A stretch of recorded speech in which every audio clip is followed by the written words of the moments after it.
satu, dua, tiga. Katakan sis. Katakan Tuhan Yesus, I love you. Tuhan Yesus, I love you. Mungkin kita boleh kasih tangannya seperti ini. Sarange, sarange Yesus, deep down in my heart. Bisa ya? Ya. Sarange Yesus, deep down in my heart. Think about it, deep down,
bukalah telinga kami Tuhan, biar ada telinga seorang murid, biar setiap firman yang masuk dalam hidup kami menjadi pelaku firman, dan setiap benih-benih firman yang ditaruh dalam hidup kami menjadi bertumbuh berakar kuat ya Tuhan di dalam setiap hati kami, dan kami menjadi pelaku daripada setiap firman-Mu.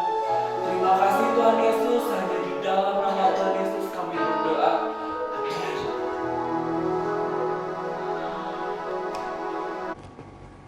Shalom Rangers, apa kabar semuanya? Kafren yakin kalian semakin luar biasa ya di rumah. Nah, hari ini balik lagi bersama dengan Kafeni. Kafeni hari ini mau menceritakan tentang seseorang yang sangat luar biasa di dalam Tuhan. Dia itu sangat setia dan dia juga taat. Dia selalu mendahulukan perkara tentang rohani. Nah, adik-adik tahu siapa dia? Yes, betul, namanya Daniel. Nah, sebelum kita mulai cerita tentang Daniel, yuk sama-sama kita berdoa ya. Mari kita tutup matanya, kita lipat tangannya adik-adik. Tuhan Yesus, terima kasih Tuhan untuk hari-hari ini Tuhan. Tuhan, sebentar kami mendengarkan firman-Mu Tuhan. Berikan kami telinga seorang murid, hati yang mau dididik Tuhan Yesus. Tuhan, terima kasih Tuhan, sertai kami terus Tuhan Yesus. Di dalam nama Tuhan Yesus, amin. Daniel adalah orang Israel yang ditangkap oleh bangsa Babel. Daniel pun bekerja kepada Raja Nebukadnezar. Setelah itu, bangsa Median menyerang Babel dan mengalahkannya, sehingga Raja Darius menggantikan Raja Nebukadnezar. Lalu, Daniel adalah seorang yang sangat hebat. Ia memiliki jabatan yang penting di kerajaan Darius. Banyak pejabat-pejabat yang lain iri kepadanya. Salah satu dari mereka merencanakan sesuatu yang sangat jahat. Ia mengajak teman-temannya untuk memikirkan sesuatu yang dapat menjerat Daniel. Bagaimana kalau kita merencanakan sesuatu yang jahat untuk menjerat Daniel? Tapi apa yang harus kita jerat dari dia? Dia sangat setia dan dia tak pernah lalai dari pekerjaannya. Bagaimana kalau kita mencari cara untuk menjerat Daniel dalam soal ibadah? Karena 3 kali sehari dia selalu berdoa kepada Allahnya. Betul, mari kita menghadap raja. Lalu, ketiga pejabat tersebut menghadap Raja Darius. Mereka berkata kepada raja, "Raja, bagaimana kalau kita membuat suatu keputusan, surat perintah kalau semua orang di bangsa ini tidak boleh berdoa kepada Allah atau dewa lain selain pada Tuan Darius?" Aku rasa itu bagus. Oke, semuanya tolong bikin perintah itu dan dicap materai olehku. Setelah itu, berita itu sampai kepada Daniel. Tapi Daniel tak gentar. Dia tetap berdoa kepada Allah 3 kali sehari. Dia masuk ke dalam kamarnya, lalu dia tetap berdoa kepada Tuhan Allah. Ternyata di depan ada pengintai. Pejabat-pejabat yang jahat tadi melihat Daniel. Lalu mereka lari ke tempat raja dan berkata kepadanya, "Raja, cepat tangkap Daniel, karena Daniel telah berdoa kepada Allahnya." Lalu raja menghela napas. Dia sedih karena raja sangat menyayangi dari Daniel. Setelah itu, para penjaga menangkap Daniel dan Daniel pun dimasukkan ke dalam goa singa. Di dalam goa singa, malaikat Allah turun menjaga Daniel. Ia mengatupkan semua mulut-mulut singa. Tidak ada satupun singa yang menggigit atau mengaum atau menyakiti Daniel. Raja tidak bisa tidur di malam hari karena ia khawatir terhadap Daniel. Keesokan harinya, raja datang dan membuka goa. Lalu raja memanggil, "Daniel, Daniel, apakah Allahmu sanggup menyelamatkanmu?" Lalu tiba-tiba dari dalam goa terdengar suara, "Ya Tuanku Raja, Allahku telah menyelamatkanku." Dan Daniel pun selamat. Setelah itu Daniel diangkat keluar dari goa singa dan pejabat-pejabat yang jahat itu yang kembali dimasukkan ke dalam goa karena ia merancangkan sesuatu yang jahat. Nah, adik-adik, tadi kita udah sama-sama belajar tentang Daniel. Adik-adik di rumah, Tuhan itu selalu mencari setiap anak-anaknya yang mau mendahulukan Tuhan, yang selalu mau menyingkapkan hati Tuhannya. Kita bisa belajar ya adik-adik dari Daniel. Walaupun dia diancam untuk dimasukkan ke goa singa, tetapi dia tetap memilih untuk menyukakan hati Tuhan. Dia tetap memilih untuk berdoa dengan setia. Walaupun sebenarnya dia bisa untuk tidak berdoa agar dia nggak dimasukin ke goa singa, tetapi dia lebih memilih untuk masuk ke goa singa karena dia percaya Tuhan yang akan menolongnya. Nah adik-adik, yuk kita sama-sama berdoa ya. Tuhan Yesus, terima kasih Tuhan untuk firman-Mu hari ini Tuhan Yesus. Tuhan, terima kasih Tuhan, kami boleh belajar dari Daniel Tuhan, yang selalu belajar untuk menyukakan hati-Mu, yang telah selalu belajar Tuhan untuk mendahulukan Engkau di dalam setiap hidupnya Tuhan.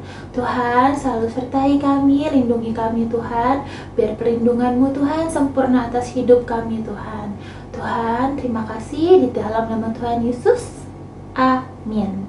Nah, adik-adik tetap berdoa, tetap nyembah Tuhan ya di rumah. Dadah!